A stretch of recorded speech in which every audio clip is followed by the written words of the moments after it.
Hello and welcome. You are here. We are here. Everybody's here right We're now, here and you together.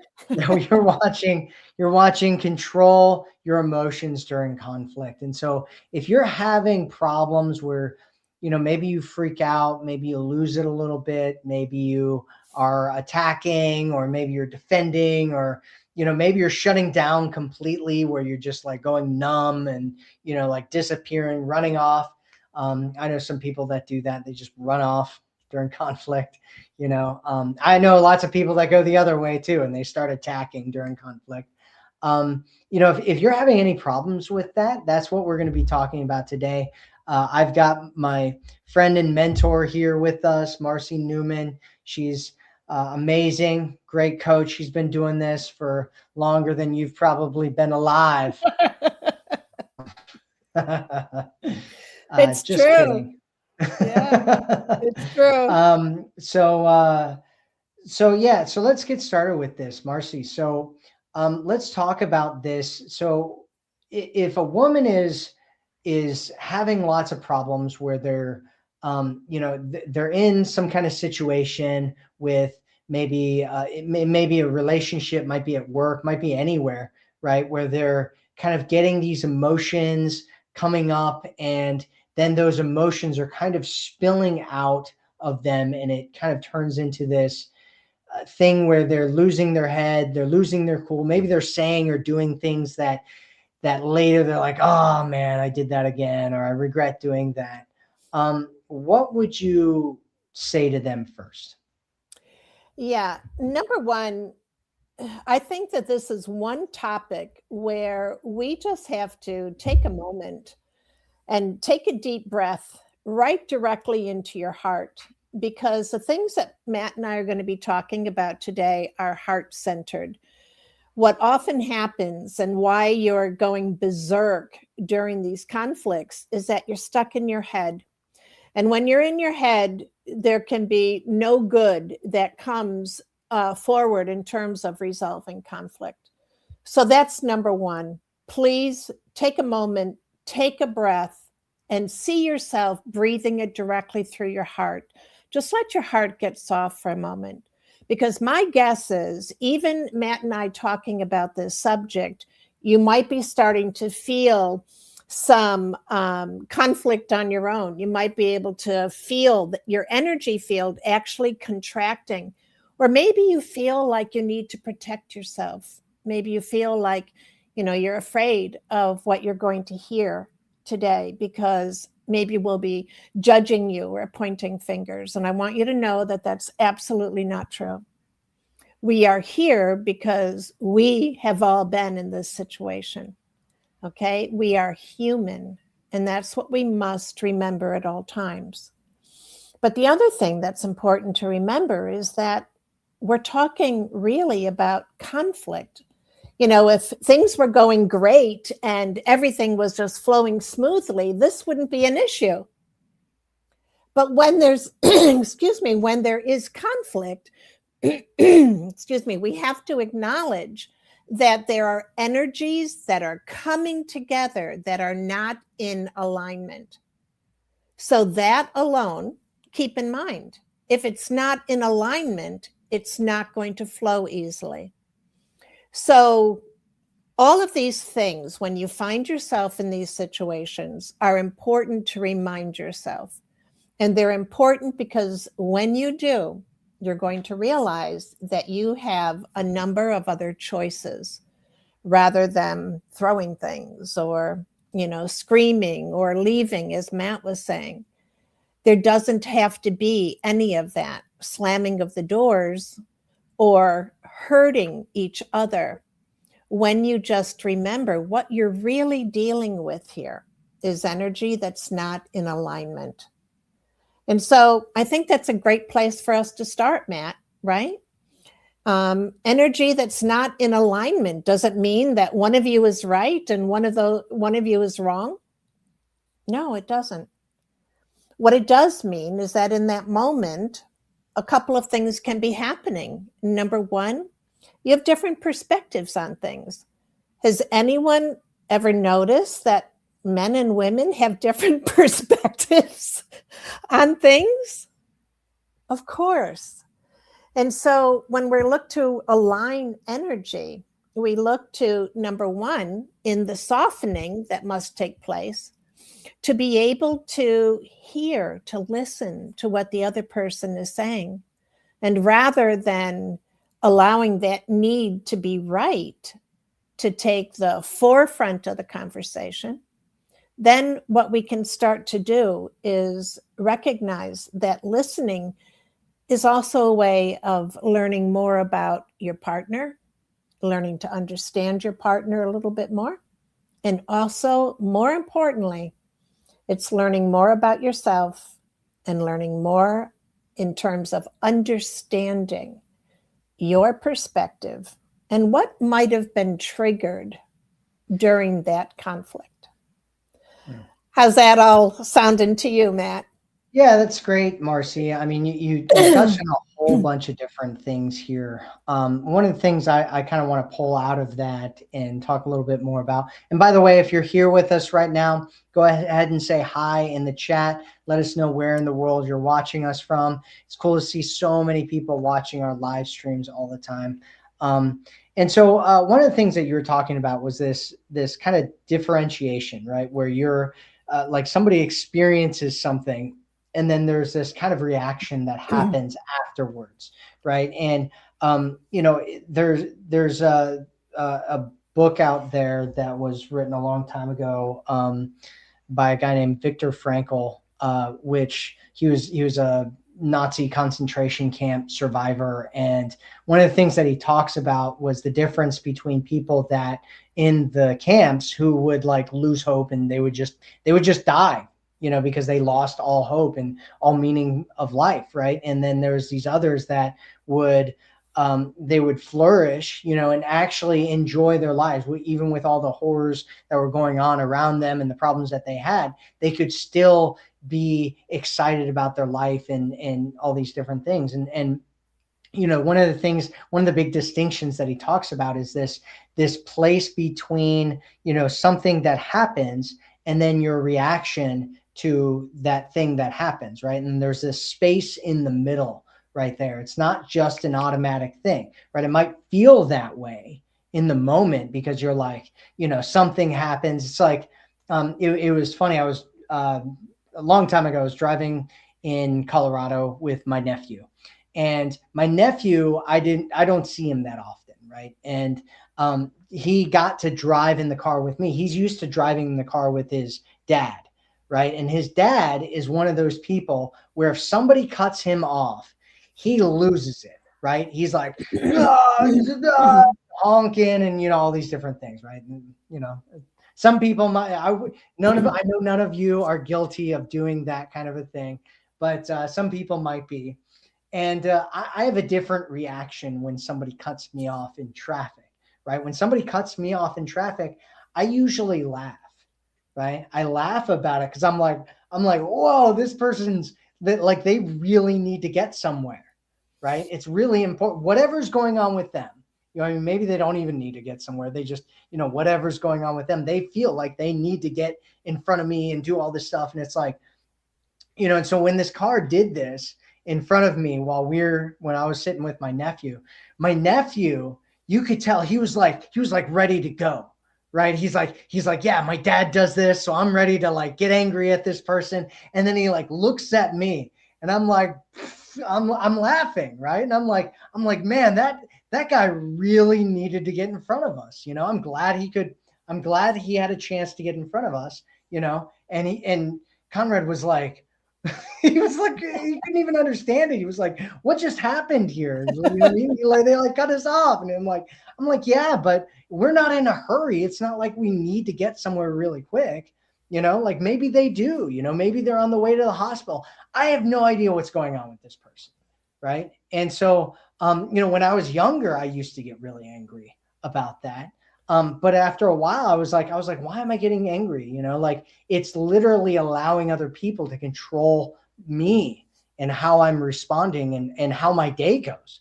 Right. It might take hours in the past where somebody cuts me off and then I'm angry and I'm angry for hours. And it's like, they've ruined half my day.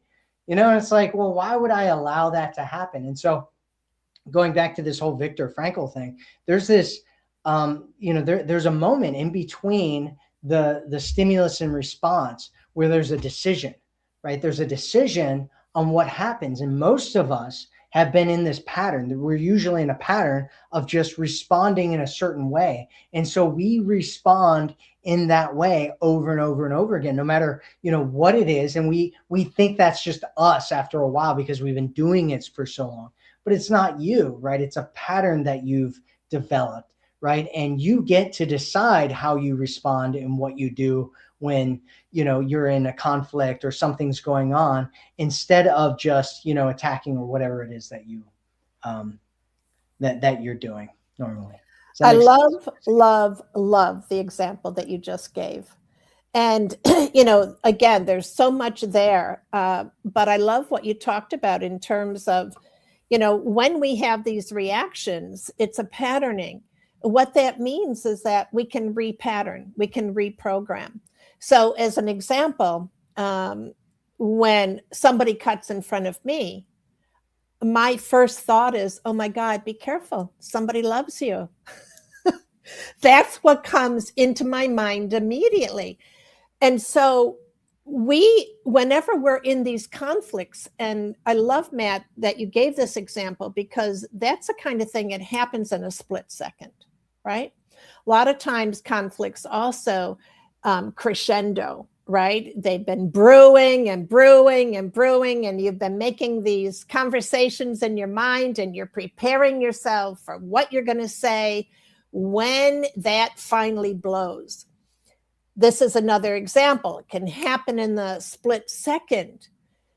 And when you are repatterned to come from your heart, rather than this reaction that always is of the head 100% of the time, you not only can sometimes actually skip that moment of reaction, but you shorten the time where you can respond from your heart. So let's say, for instance, we go back to, just discussing whether or not you can look through the eyes of your heart that want to learn more about your partner, that want to understand them more, that wants to understand yourself more. Then you can start to, ask yourself certain questions. What's really been triggered here? 100% of the time, when something is triggered, it's not because of that incident. It is always because of previous incidences where particular emotions have been triggered, and now you have a whole bank account of them, right? You've deposited many times over these same emotions. So one of the things that I want to share with you now, and I talk more about this, by the way, we have a fabulous program that we've prepared for you, and it's how to remain calmish during conflict. All right. And I give you a number of exercises and deeper explanations. But here's something I just want to share with you. And that is, anytime you're feeling an emotion, an emotional reaction, 100% of the time, it's coming from the ego. 100% of the time. And again, it is because you have previously deposited these energetic pockets into that bank account. So the moment that it comes up again, you start drawing from all of those past experiences. And that then is what puts you over that edge. It's what takes you into that overwhelm. And this place of overwhelm is where reaction happens. And so reaction is always the emotion that comes up from the ego. It's always fear-based. And remember, the ego wants you to stay exactly where you are. And so, what do? We shift all of that by repatterning. But that repatterning, by the way, is something that you really do for you. Yes, it's going to help to reduce the conflict that you have between your partner and you. But I want you to imagine for a moment what it does to inside of you when you no longer have to have those overwhelming emotions. And of course, the reactions and the actions that follow. Mm-hmm. You can do this. And it's one of those things where, in the commitment that you make to reprogram so that you can maintain that balance and be grounded, when you're in conflict, that repatterning is something that you can practice and practice and practice in smaller situations so that when you are in these significant conflict episodes, that you can call upon this new patterning rather than relying on the old. Let's face it, you know the direction that the old is going to take you in, Mm-hmm. and it's not pretty. Yep. Absolutely. And so if you're watching us right now and you get what Marcy and I are talking about, go ahead and say, I get it in the chat. If you don't get it, you can ask us any questions you have about what we're talking about, or if you have questions about your situation and you need some help, go ahead and ask your questions in the chat. We'll get to questions here in a little bit. So, uh, I think some of what you're talking about here is really just incredibly powerful, Marcy.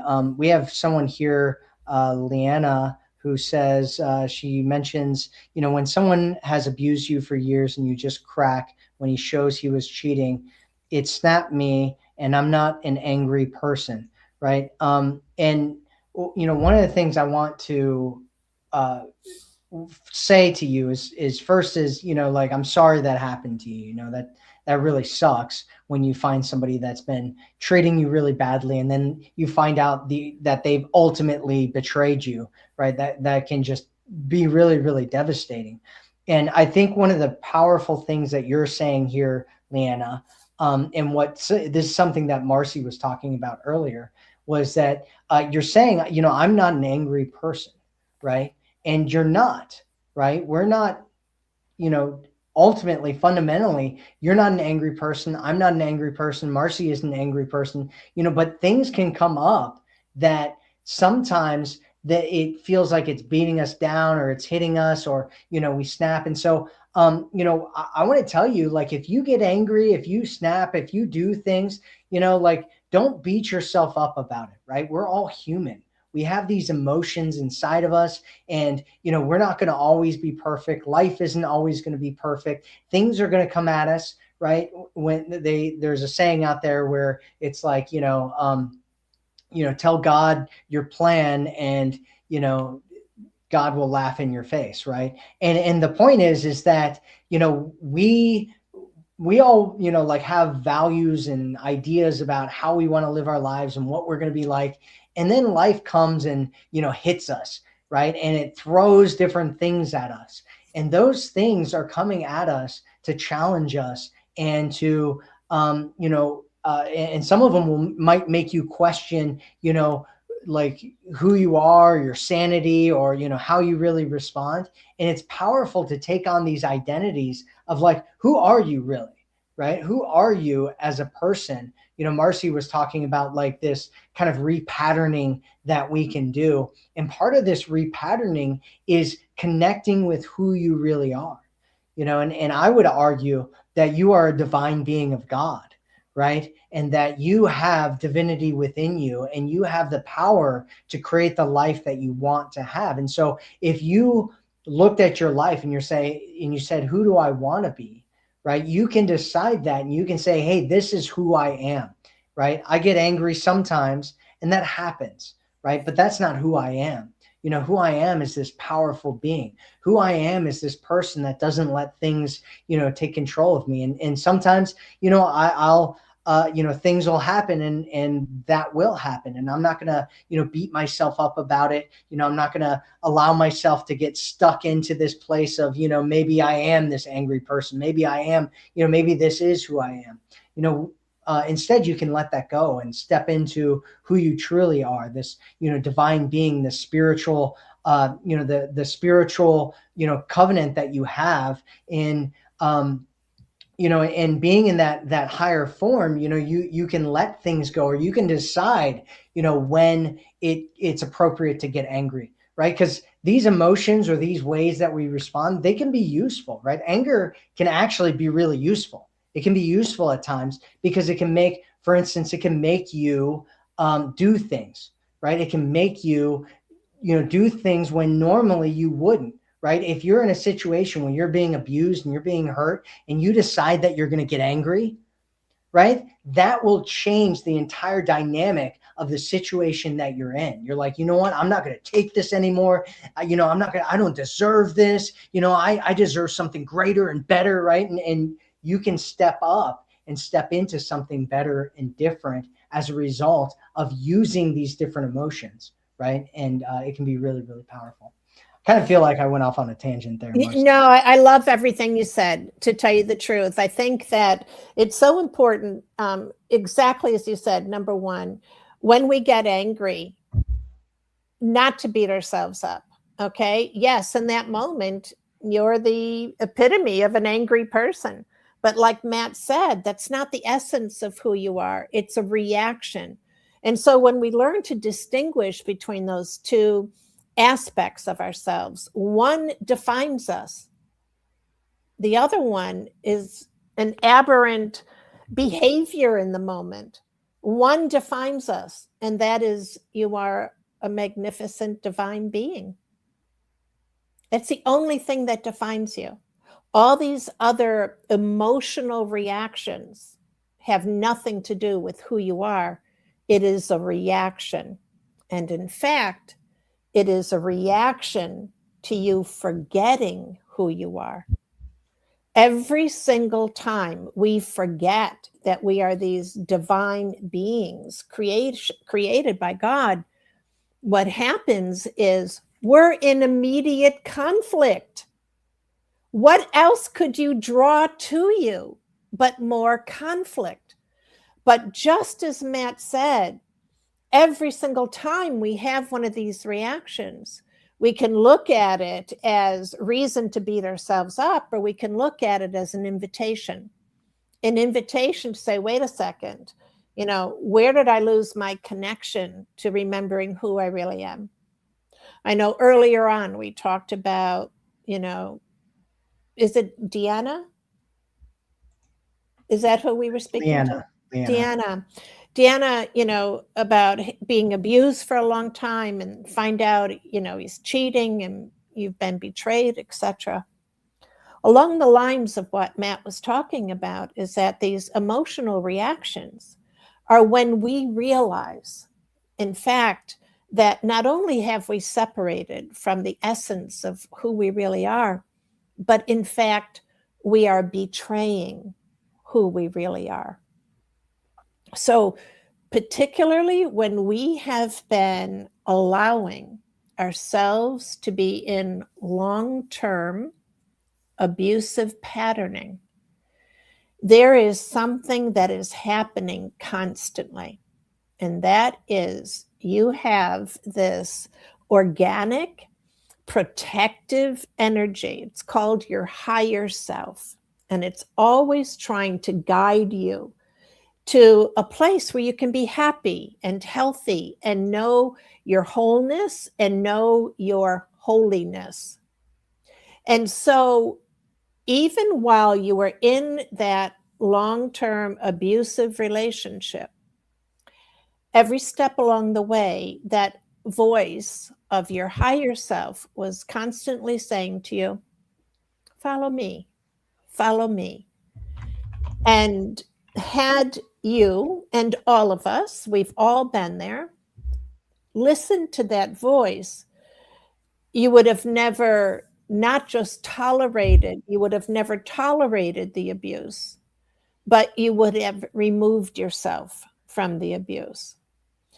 Now, the beauty is the higher self never ever judges you. Never. Not for 1 second. Even when you're beating yourself up, it's still saying, follow me.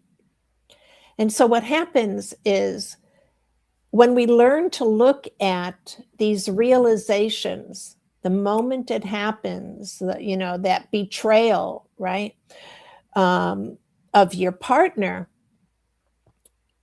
when we can be in our heart, we don't have to be afraid of asking really hard questions. Why did I let this go on so long? Here I am at this point of realizing I've been betrayed. And ask yourself, where did I betray myself? This is not to incriminate you. This is not to judge you, and it's certainly not to punish you. It is so that you can say, oh, I get it, I see it. And immediately you can just change course. The beauty is that in being that divine being that you are, you're actually an energy being, right? The energy of you, your essence is love. And so what happens is when you choose to reconnect with your truth, you will start to be flooded with those feelings of being loved, of being protected, of being clear and embraced by this love that is there really just to love you. So we also learn that we are in command. We're the ones who choose where we are, what we're experiencing. And even when we have repeating patterns of relationships and behaviors, they're, they're nothing more than invitations that are coming from your higher self saying, follow me. Have I got something for you? And that's really what's happening. So you're at such a pivotal point in your life. And I'm so happy that you're here with Matt and I today, because this is a moment where you can start to forgive yourself for having bought into that pattern as being the pattern that was going to, somehow bring you to that health and happiness. Or you can just let go in that whole forgiveness of yourself and just say, oh, that was my human self making very human decisions. Let me now reconnect with my truth.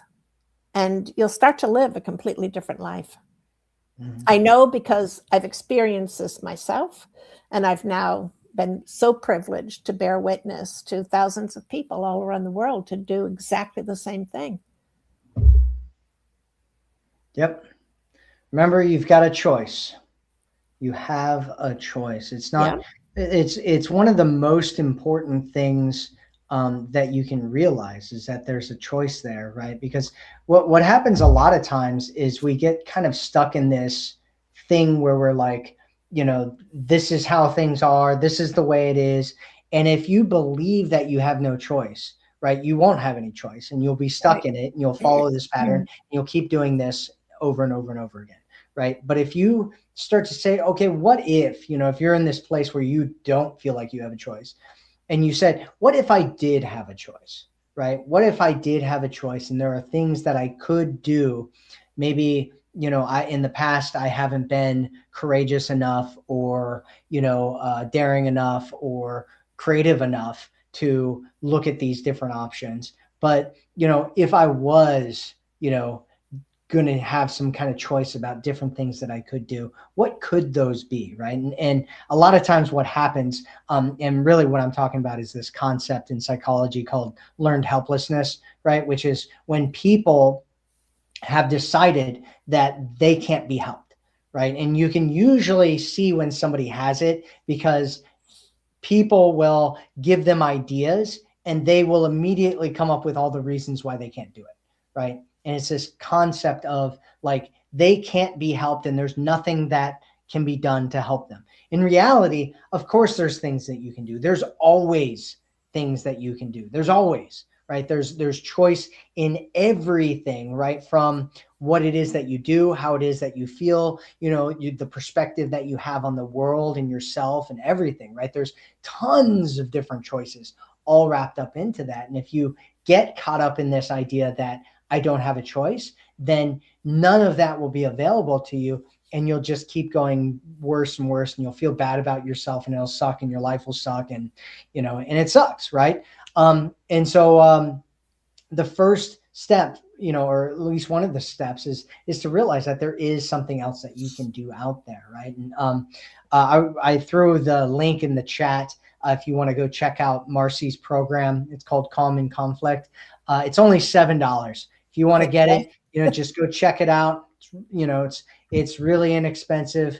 Marcy over delivers in it. So if you want to shift some things in your life, if you're feeling like you're stuck and you need something new, go get that program. It's only $7. You can get the link in the chat.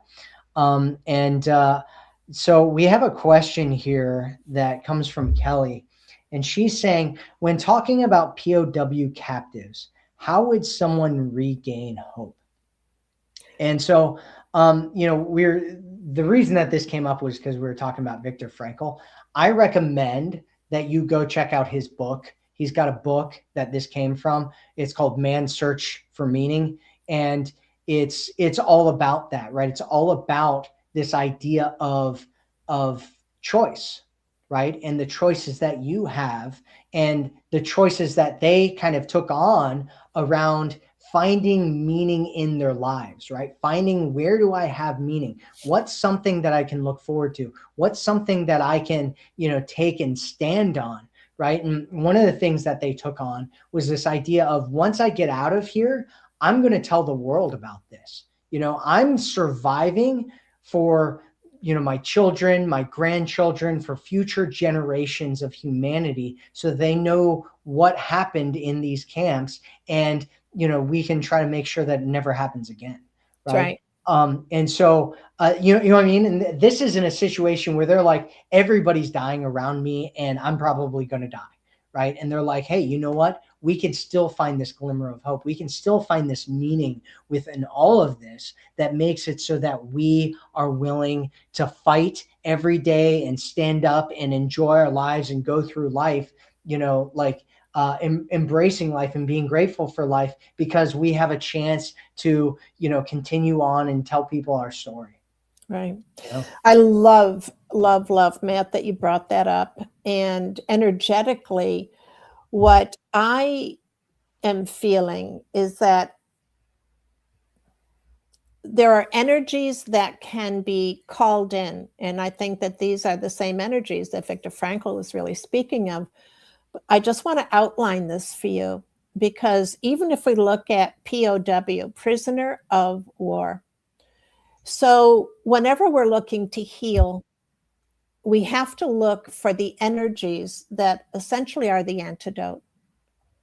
All right. So, number one, when we're looking for that soul to heal from being a prisoner, from having gone through war, I mean, you're talking the extreme case of conflict, right? All the while that person was at war, they were at war within themselves, because their essence is one of peace. So when we look to sort of counteract those energies, and this is something that can happen on a very incremental basis. It's almost like when you're feeding a baby food for the first time, you literally just dip the spoon in the food and very gingerly put it to their lips. They can't, the texture is different, the smell is different, the taste is different, and they may not take it initially. So, the antidote to being a prisoner, of course, is to be free. And so there needs to be encouragement to exercise freedom. Like Matt was saying, Viktor Frankl was talking about, we do this so that generations to come will know freedom, will never, ever, right, be prisoners of another.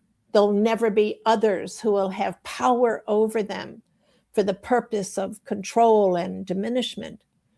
And so every exercise, every tiny little exercise of being free will counteract that energy of the memories of being a prisoner. In terms of being at war, every tiny little spoonful of peace will have an effect. And what it's doing is it's inviting that other darker energy to come forward to get what it needed all along. The effects of being in a situation like that,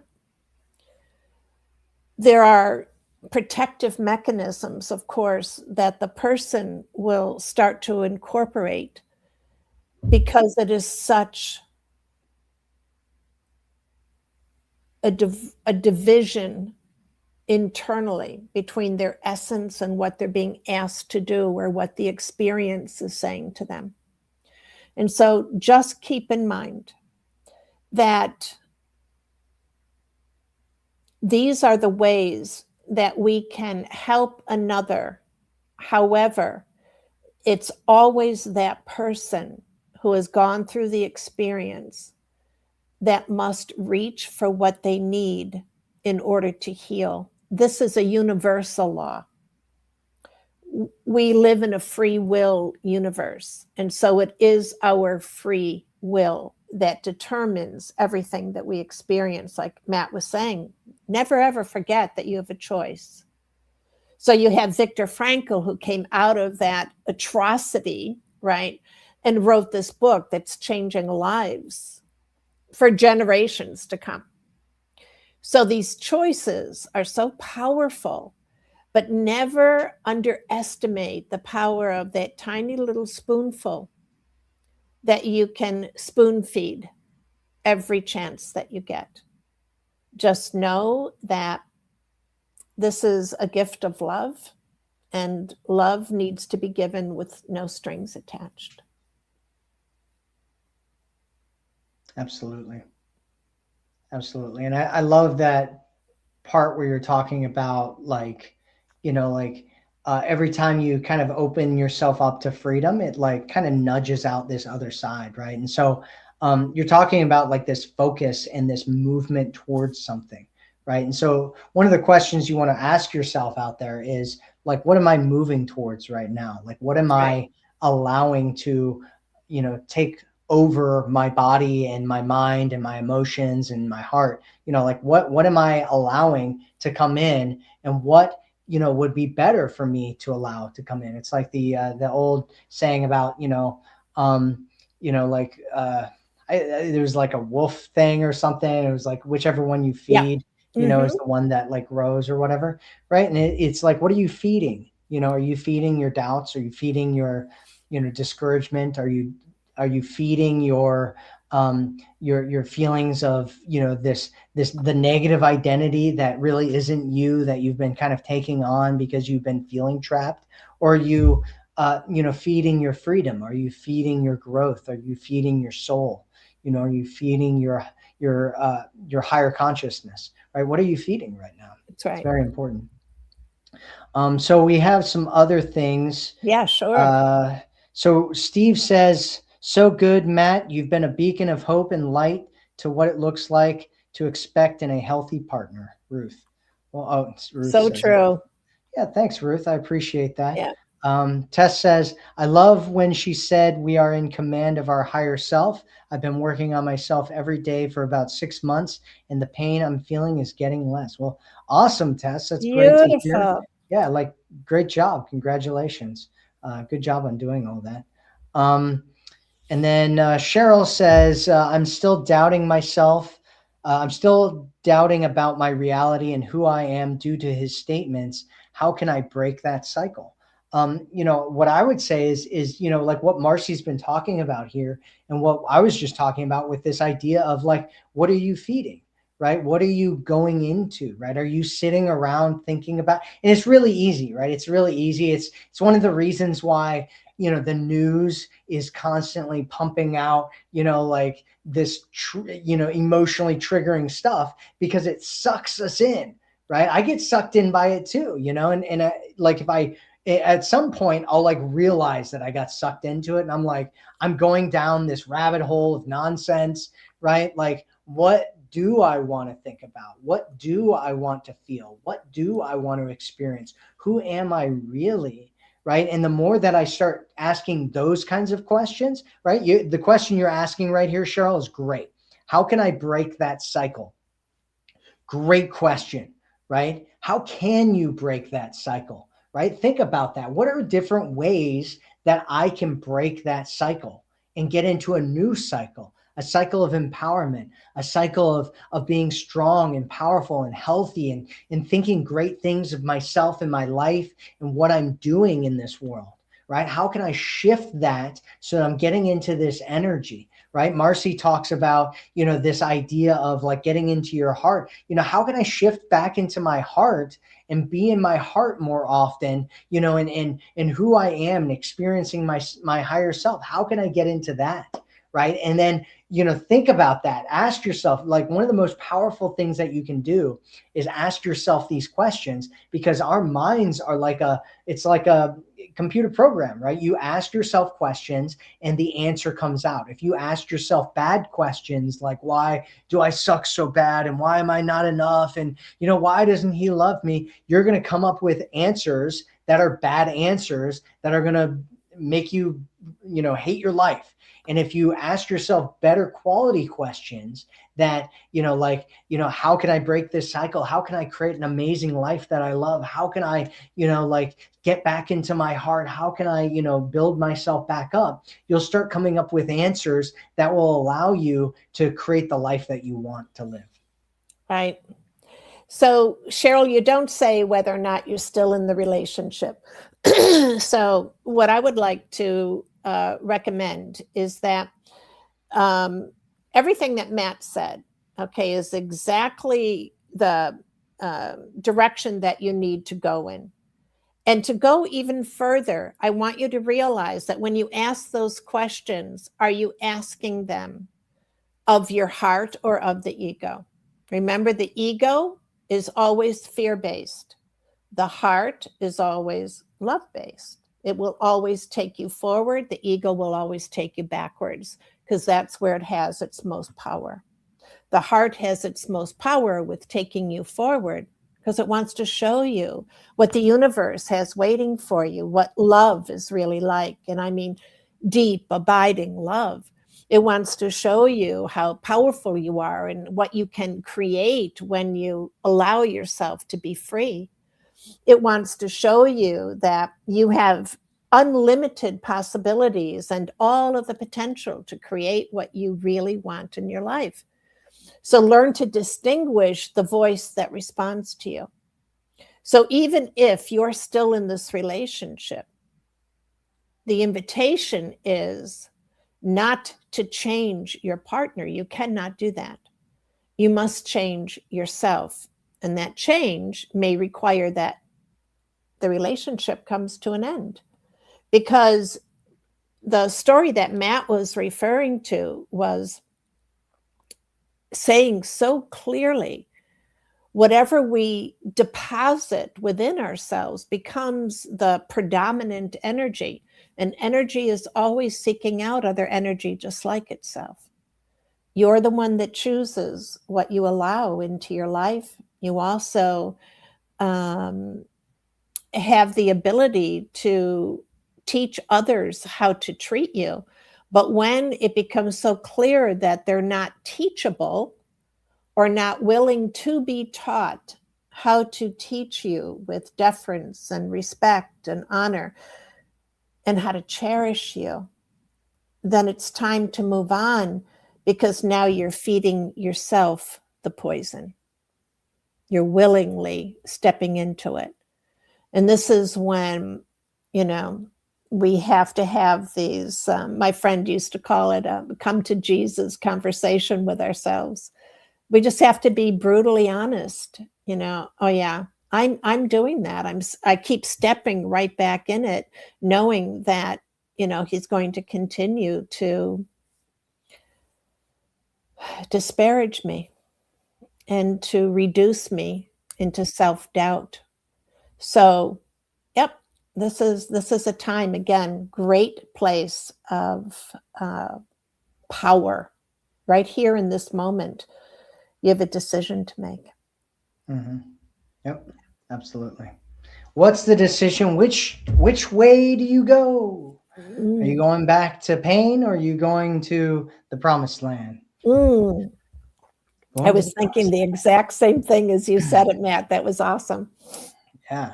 Yeah. So let's see. Angela says, "Are you married, Matt?" Yes, I'm married. Why don't you talk about your wife? I do actually talk about my wife sometimes when it makes sense. I don't a lot though. She's a bit of a private person, so she doesn't even post on social media. It's great. I like it actually. I'm like stay off of social media. It's not a great place. But this is but you can talk to me on social media if you want to be here talking to me. That's But right. anyway, I do recommend people spend less time on social media. Um, anyway, yeah, I do talk about my wife. She's great. And so let's see, what other things do we have here? Oop-a-doop-a-doo. Victoria says, my this day is working away because I really don't have the strength anymore for anger. Let's see.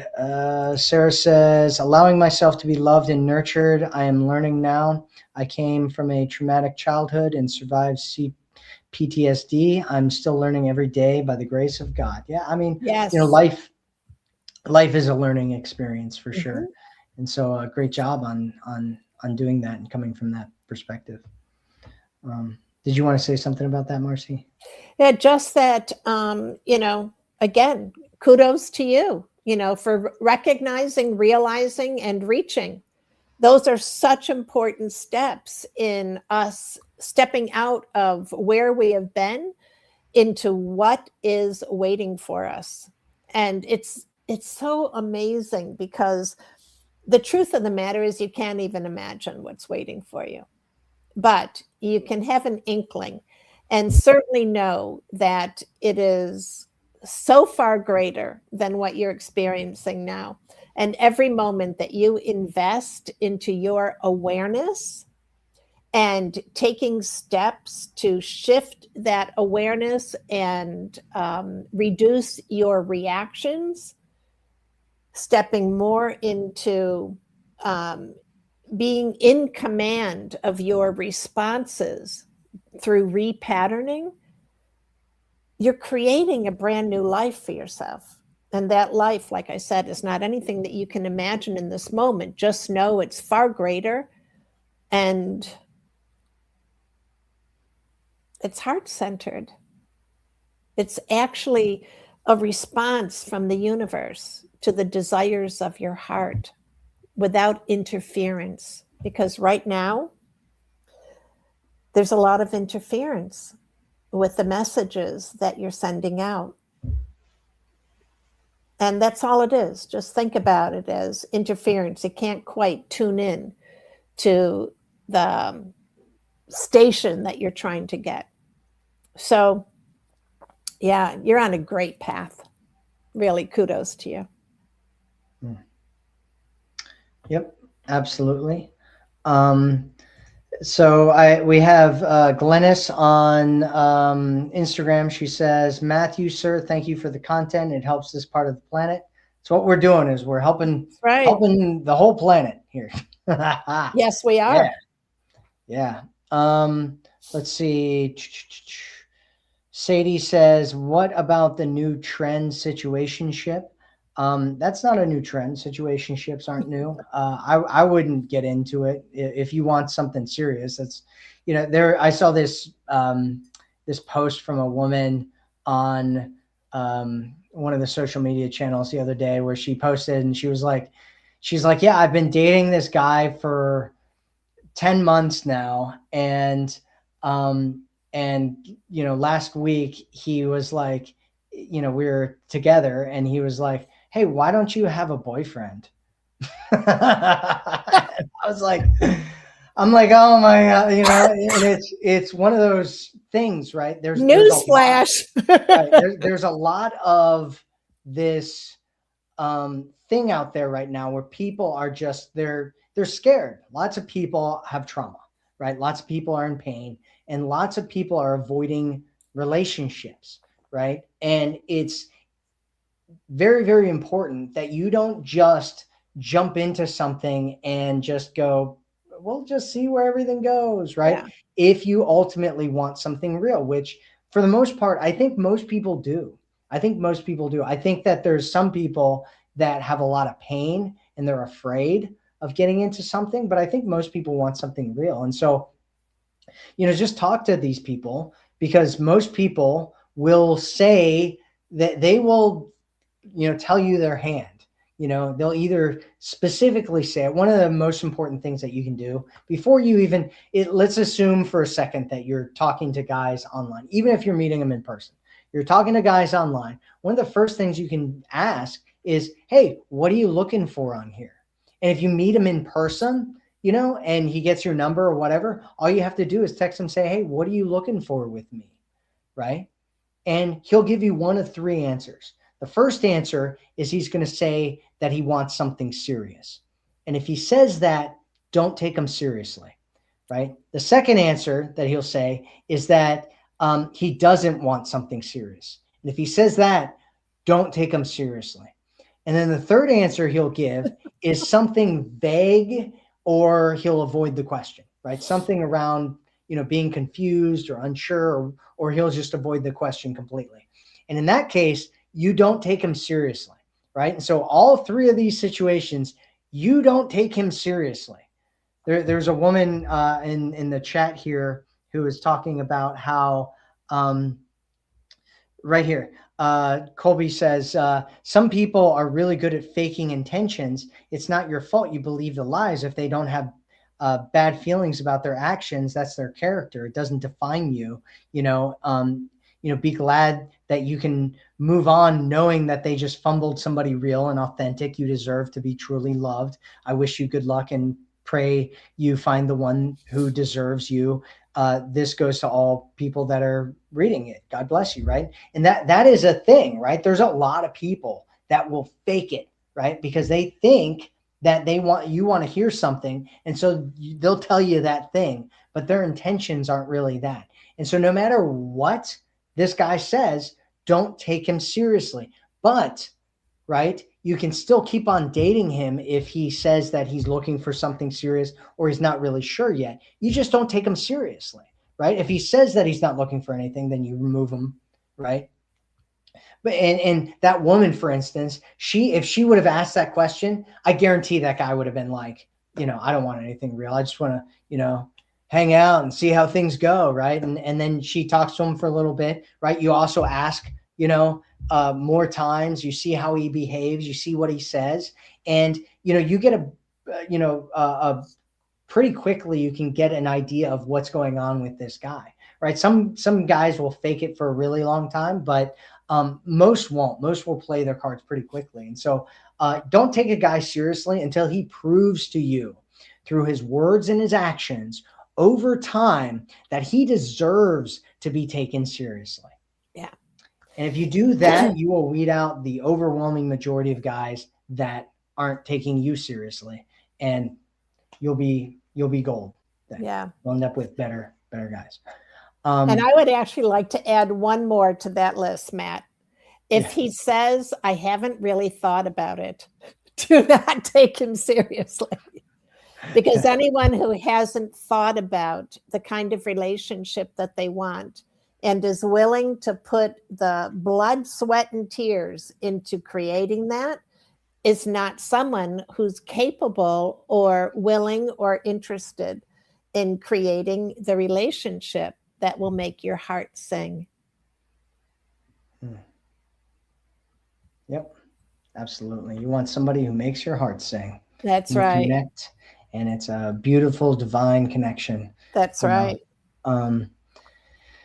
Okay, so Jedi for Life says, how do you address feelings of disappointment? So what I would say first is that disappointed feelings, right? They come up. We get disappointed. Realize that disappointment comes from expectations, right? You're disappointed because you had an expectation about how certain things would be about a situation or about a person or about yourself or whatever. And the reality didn't live up to those expectations. And the fastest way to let go of disappointment is to come to a space of gratitude, right? And start thinking about and experiencing and feeling in yourself what you're grateful for. What are you grateful for, right? And when you start thinking about what you're grateful for,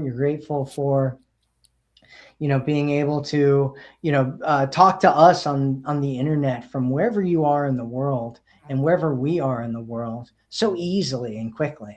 Yeah. I'm grateful for, having food on my table today and having a bed to sleep in. I'm grateful for having a beautiful, amazing wife who loves me and that I love dearly.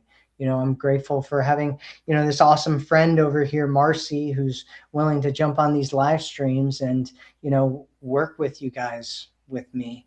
And she's got amazing work, and being having access to her is it's awesome. Yeah. I'm grateful for so many things in my life, and when you start thinking about what you're grateful for, the feeling of disappointment will go away, and you'll start feeling a lot better about yourself in your life. Yeah. And I'd like to add one more thing to that. Matt is right on. Every time there's a disappointment, it has to do with an expectation that you had. And to go further, it's an expectation that you had of that person providing something for you, doing something for you, filling in a gap. There's always strings attached to those expectations, and it was somehow connected to something you wanted from that person. So, this is where we step back and we start to ask ourselves, what was it that I was looking for? And very often, that answer will just pop right up. You'll know exactly what it was. So when that happens, we have to evaluate, is that a weakness that I see in myself? Is that something that I actually need to work on in myself? Um, did I, think that that person was going to take care of me? Or make my life easier, or this or that. And this is where we start to take radical responsibility for who we are, and making certain that when we come to a relationship, we're coming in our wholeness. I have forgotten who that was who said she's working on herself every single day for the last 6 months. You are walking in the direction of a strong, true love, because you are being true to yourself. Constantly working on yourself is not an admission that something's wrong with you. It is an admission that you can enhance all these parts of you. And if there are any areas where you're believing that, there's a void, where you have self doubt, where you have lost your confidence, any of those things, it must come from within you. And can you imagine presenting yourself as a whole person? What do you think you're going to attract? You're going to attract another whole person, a person who also is willing to do the same things that you did to be the best that they could be, and not just for their partner, but for themselves, because it changes the experience that you have in the world and the world that you create. Absolutely. Absolutely. So, yeah, I would say, what are you, going back over what we've been talking about today, right? What are you feeding? What are you stepping into? What are you growing into? And what are you allowing to consume you right now, right? And what direction are you going to go? Um, I'm going to post the link in the chat one more time for the Calming Conflict program. It's just $7. You can go check it out. It's Marcy's program. It's great. I recommend all of Marcy's programs. So if you're looking for some change, you're looking for something greater in your life, go check it out. Yeah. Um, And uh, it's about how to stay calmish. In other words, how to number one, what are the tools, right, that you can really implement? What do you need to learn about yourself? What do you need to understand about yourself? And I take you through that process. And don't let the $7 price tag deter you. In other words, don't believe for a second, oh, what could she possibly have given us for $7? What have I given you now in this hour that we've been together? I come from my heart and I'm here to support you. And you can trust that every product that I produce is robust and it will send you on your way in the direction of your dreams.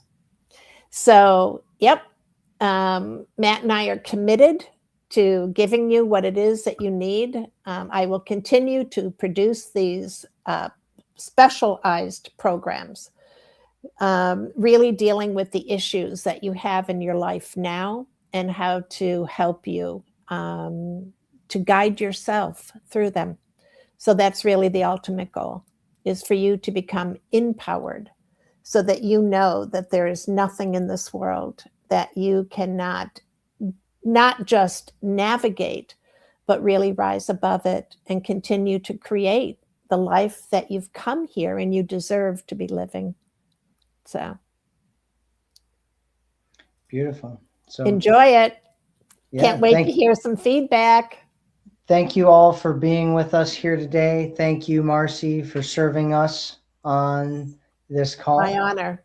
I hope everybody has a great day, great night, great evening, wherever you are in the world. Right. And we will speak with you again soon. Okay. Bye-bye.